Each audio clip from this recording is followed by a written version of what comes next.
2.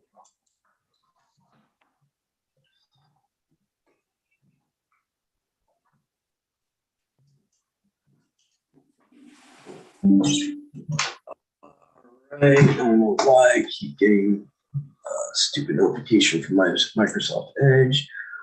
2. All right, here we go. We're back, everyone. Brother Dennis is going to be reading Luke 22, verses 1 to 13 for us. Go ahead, brother, whenever you're ready. Okay. Can you hear me okay? Yeah, perfect. Okay. 22. And the festival of unleavened bread drew near, which is called Passover, Pesach. And the chief priests and the scribes were seeking how to kill him, for they feared the people. And Shaitan entered into Yehuda, who was called Man from Kurioth, who was numbered among the 12. And he went and spoke with the chief priests and captains how he might deliver him up to them. And they were glad and agreed to give him silver. He promised and was seeking an occasion to deliver him up to them away from the crowd.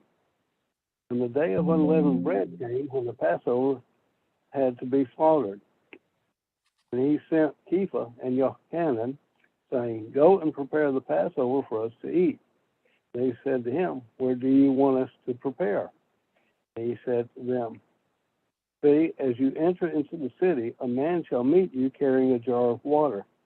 Follow him into the house he enters. And you shall say to the master of the house, 'The teacher says to you, where is the guest room where I might eat the Passover with my taught ones?' And he shall show you a large furnished upper room. Prepare it there." And going, they found it as he had said to them, and they prepared the Passover. 13.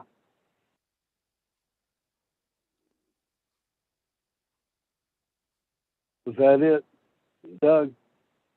Yep, that's it. So I think the reason they wanted this to be part of the portion today, I think mainly is because we're getting to that time of the year where the Passover's coming. So they wanted to include a new covenant portion that was touching on this. I think also, if I'm not mistaken, you have the connection of Yahusha being betrayed aspect here. So I found it interesting too. There's a couple of things that happen here that I personally believe are messianic prophecies, but are just not mentioned in our canon today, like the idea that he had to be kissed on the cheek, the fact that it in certain extra biblical literature it mentions Satan himself doing that, and we see here in Luke where it says Satan entered Judah Iscariot. So literally, technically, in a way, you have Satan kissing Yahushua on the cheek in a way. Yeah, it makes you wonder if the mafia used that for the kiss of death. Yeah, I guarantee the mafia had. There's definitely some connection to the fact that the Romans witnessed this too. Yeah. I mean, centurions were part of taking him away, so I wouldn't be surprised if this tale went down to the Roman Empire of being betrayed with a kiss, and somehow along the lines, these heathen took what Judas Iscariot did and made it their own. That you would betray someone with a kiss. That's very possible. But I find it interesting that the canon doesn't really mention that as a messianic prophecy, but you'll see in extra biblical literature that in people's mind, early believers in the first century AD, they understood that as a messianic prophecy that had to be fulfilled.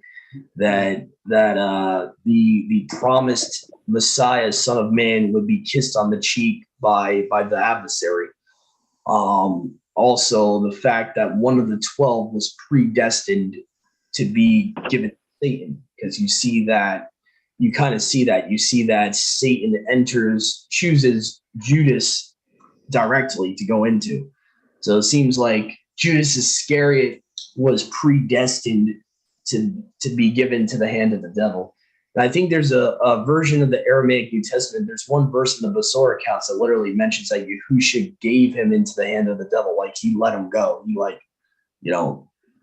when they're sitting and eating, there's a verse that I can't remember offhand, but so it seems to hint that this was a messianic prophecy that had to happen too, that Judas Iscariot was predestined to be a tear, you could say. Yahusha, first time he meets him, what does he say? He says, there's 12 of you, one of you is a devil, and refers to Judas as that. So it's very interesting when you look at that paradigm from Luke 22 that this all had to happen the way it happened. I also find it interesting the wording. Obviously, the Feast of Unleavened Bread was approaching. And I think a lot of us misunderstand that, and we think, well, there's a contradiction, like they're having the lamb on the first day of unleavened bread. No, it's just saying that the feast as a whole was approaching, that it was arriving. It's not saying that it was already the 15th day and they're killing the lamb. No. So a lot of us have misunderstood that in the past. Even it caught me up. Verse 7 caught me by surprise in the past, not understanding the cultural understanding that they would call the whole 7-8 days Passover, not just the first night. So when it's saying, the day of unleavened bread was arriving, which is the custom for the Passover lamb to be slain, the way it's worded in the English, we get confused. We think it's the 15th day, but most likely it was referring to the Feast of Unleavened Bread as a whole was approaching. That weekly feast was approaching would be a better translation in the English. When you look at the context of verse 7, and that they're actually asking Yahusha, where are we to, have the lamb slaughtered and eat it and all that. So obviously it would have had to been, the night of the 14th that they're having the lamb. So anyway, so I thought that was interesting too. So other than that, I don't think there was anything else really to mention. I mean, this is a very brief portion of the chapter here. Trying to see here. Also, let's see here. You got, which was called Passover Chief Priest. What's interesting too is that Satan seems to enter Judas around the same time that they're scheming to actually, kill him. So it seems like Satan realized it was an opportune time, and that's when he's entering Judas. So I found that pretty interesting too. You have the chief priests and the scribes already talking about how they were going to murder Yahusha. So it's almost like Satan was attracted to murder there, and he's like, "Oh, okay, this is the perfect time. Let me enter the betrayer." So I thought that was interesting. Other than that, I don't think I have anything else to bring up. Obviously, the other messianic prophecy would be the silver that Judas doesn't, or he betrays him for the silver. And we see in Jeremiah, you have the 30 pieces of silver mentioned that was, as the ISR translation would render it, the splendid price that Israel valued Yahuwah at. And the way the ISR, I like how the scriptures translation words it, because it's almost like Yahuwah is being facetious when he says that to Jeremiah. He's like, that's the splendid price they valued me at, 30 pieces of silver. Yeah. Like, that's all they valued me for. So I kind of like how the ISR words that verse. I think it's the chapter of the potter, if I'm not mistaken. It might be Jeremiah. I'm trying to remember exactly where that chapter is. Let me try to find that real quick. This is a splendid price they valued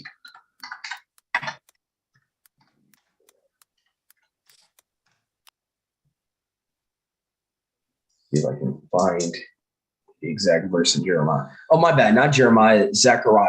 Sorry about that. Zechariah 11, 12 to 13 is, you see the connection with the 30 pieces of silver.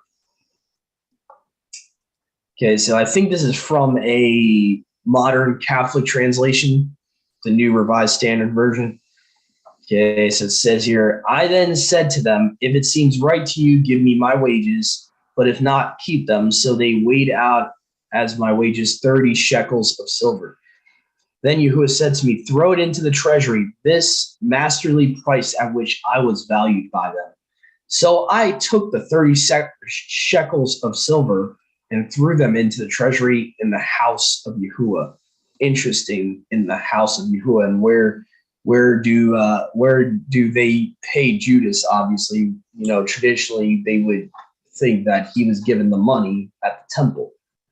So it's kind of interesting that if that would be the case, that would fit Zechariah 11, 12, and 13 perfectly, that those 30 shekels of silver were put in the temple in the book of Zechariah. So I found that interesting. So other than that, I don't think there's anything else that I wanted to bring up. So I think we're going to end today's study on that note. So I hope today's message was a baraka to everyone involved. I pray you got something out of it. And for those of us that are in this walk, and we see all these prophecies that have been fulfilled already by Yahusha, and there's others that he will fulfill in his second coming, I hope that this is giving you more and more strength to your belief in Yahusha as him being the true Messiah, and showing that that the Brit Hadashah, the new covenant, blends with the first covenant perfectly. So thank you for stopping by today, for viewing and listening. And all of our brothers and sisters, have a great rest of your day. Shabbat shalom.